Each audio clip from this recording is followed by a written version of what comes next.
Et on revient en France et on se souvient de cette polémique très récente, quand la mairie de Lyon avait annoncé la mise en place d'un seul menu végétarien à la cantine, jugeant que cela faciliterait le service avec la crise sanitaire. Et pour aller au-delà de la polémique, Greenpeace a réalisé sa propre mesure d'impact sur l'une des mesures de la future loi climat, à savoir l'introduction d'un menu végétarien dans la restauration collective publique. Virginie Riva. Dans sa future loi climat, le gouvernement souhaite expérimenter les menus végétariens, mais uniquement pour les collectivités territoriales. Pas suffisant pour Greenpeace, qui a enquêté.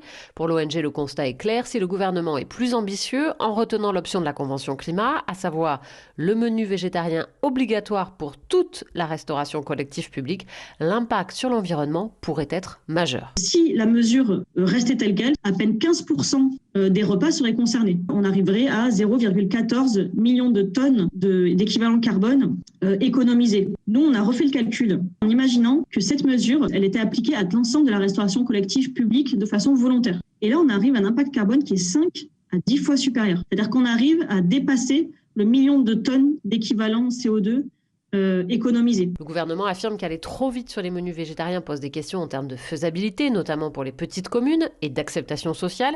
Greenpeace montre dans son étude que plus de 200 communes et des dizaines de structures proposent déjà une option végétarienne quotidienne, hôpitaux, écoles, prisons, sans que cela ne représente de coûts supplémentaires. Virginie Riva, spécialiste éducation d'Europe.